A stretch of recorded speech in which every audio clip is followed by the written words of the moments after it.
Hi everyone, my name is Kayla and welcome back to Case and Shelf, where we talk about books. And in today's video, I wanted to share with you my top 5 reads in 2021. Now, there's no system that I went through to pick these out. I just went to the books that I had rated as 5 out of 5 stars last year and picked the ones that stood out the most to me. So without wasting time, let's jump into the first one. And this is a classic written by Mary Shelley, and that's Frankenstein. Now this is the 1818 text. I'm not quite sure what the difference is in the years. That's something I want to find out. But this was actually a buddy read over at She Was Only Evie's channel, and I believe the discussion is still there in the Discord. If you'd like to pick this up or just talk about it if you've read it already, I'll leave a link in the description below where you can do that.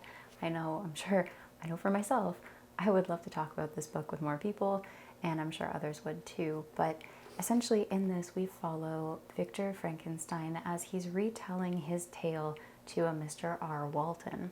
And R. Walton is a man who's looking for a friend, a companion in life who understands him while he's on his expedition to the north. Now this is poetically written by Mary Shelley, and the depth of the story was captivating. We get to see situational struggle, but also internal mental struggle. I really appreciated the dynamic because it was done really well in this. They complemented each other very well. And the descriptions of situations, places, a character explaining their story, for example, it was captivating, and I ended up having a hard time putting this down. This was just such a fantastic book, and I'm really happy I read it and that it was part of my introductory to classics. It was a short story in a way, but so deep that it felt longer. I don't know how else to describe that, but I'm really happy I read that, and I do want to read the other works by Mary Shelley because this just was such a great introduction to the author. Second on this list is another classic, and that is The Count of Monte Cristo by Alexandre Dumas. Now, this is a chunker, guys, at over 1,200 pages, and the audiobook is over 52 hours. It is a big story. You can see here there's a lot of pages, and my copy in particular had a very small font, as you can see. So if you're looking at picking this up, I'd recommend making sure your print copy has font size that is more suited to your preferences. And if you're looking at the audiobook, I really recommend that as well. It makes it for a immersive experience, I guess is the best way to describe that. This is an epic revenge story, guys, set in around 1815 to 1840 France. And we follow our main character, Edmond Dantes, who is wrongly imprisoned. We go through his tale as he tries to figure out who did this to him and how he can get them back, basically. It's just an epic revenge story, but it's so well done. It's a slow book. It is a slow-paced book. There's a lot of politics to it, but that just made every moment all the sweeter. I ended up listening to this on audiobook just because there are a lot of French words in this that I felt the story would be more immersive if I had the proper pronunciations. Now, the narrator I listened to was Bill Homewood, and he did a fantastic job. He's quickly becoming my favorite narrator for classics just because he does the characters and their tone, their perspectives, and the pronunciation so well. It really makes for an immersive read, and it makes the classic go by in such a way that this didn't feel like 52 hours in the audiobook. I can't really describe what else about this that I loved without giving spoilers, and I just think it's one that if you're looking at getting into classics, you might find this a bit daunting to jump into first.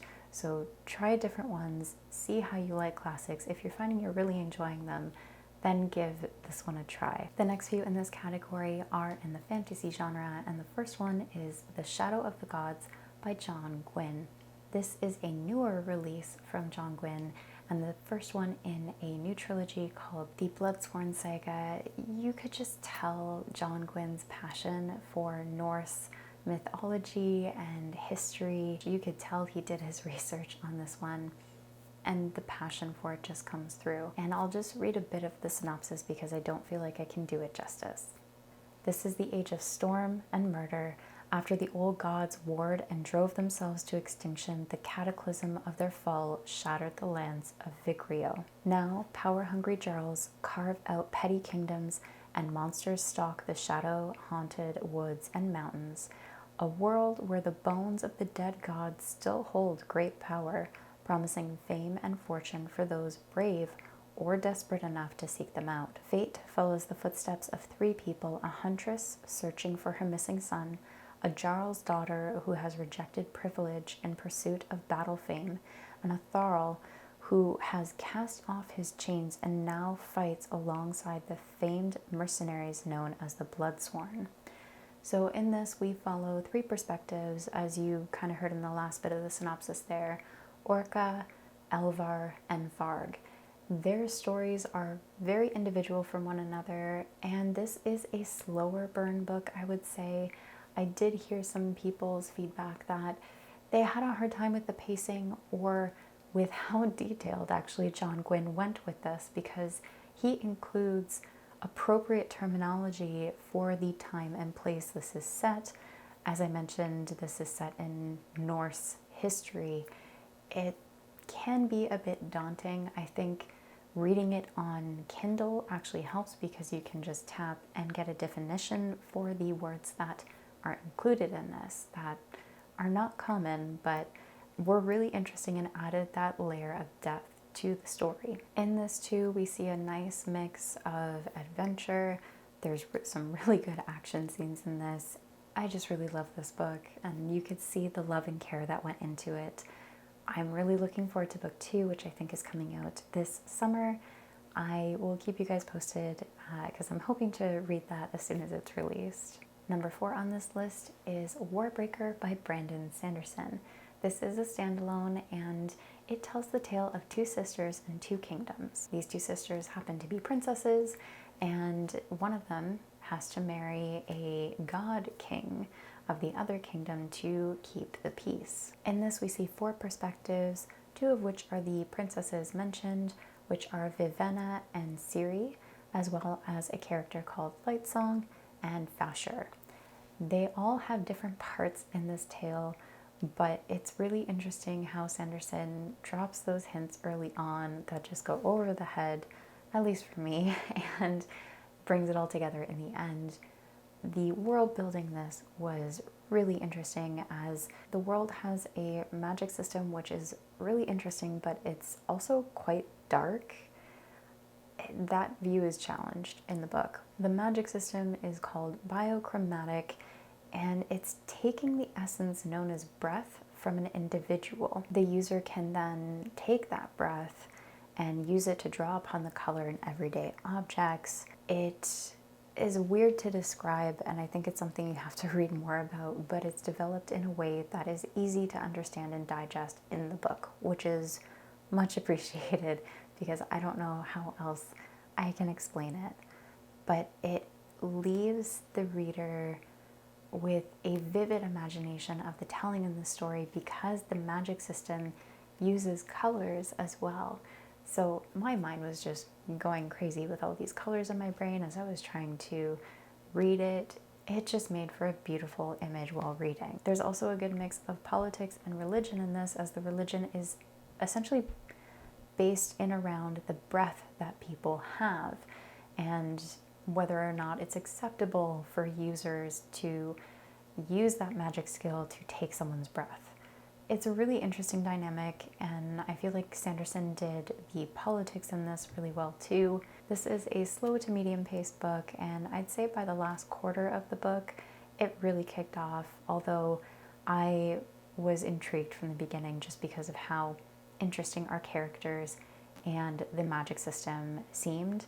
I will say that I did have a hard time with one of the POVs. I won't say which one, but they completely flipped it around on me.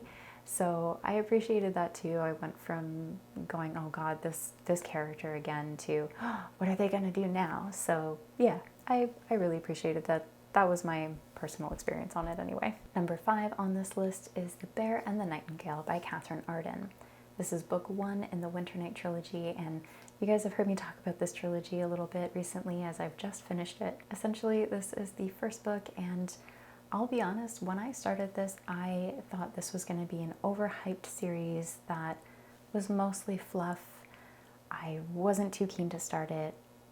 Boy, was I wrong, because this was amazing. If I had to compare it to another author's works in similarity, I'd say for tone, it's probably closer to Neil Gaiman's works with that darker adult fairy tale feel to it. In this, we follow Vasya and her family, and it's set in 1400s Russia with inspiration taken from Slavic mythology. Now, the combination of the two were done really well, and it does give that adult fairy tale vibe to it, mixed in with history, which was really neat to see, because the author, from what I've understood in discussing this with other people, she really did her research on Russian history and did a great combination of the two in these books of the trilogy. I will say that book 1 could stand on its own. You could stop there, but the author continues the story strongly in books 2 and 3. The pacing in this is really steady, and we see great character development, and the time span that it goes across, it just gives you so much depth into the world and story that you kind of get lost in it, or at least I did. It was fantastic. I had a hard time putting this one down. I also really appreciated how the historical aspect of this mixed with the fantasy, it was just done in a way that it gave the book a more grounded feel, as though this could have actually happened. Those are my top 5 reads of 2021. What were some of your favorite reads from last year? Let me know in the comments down below. Guys, thank you so much for watching, and as always, take care of yourselves.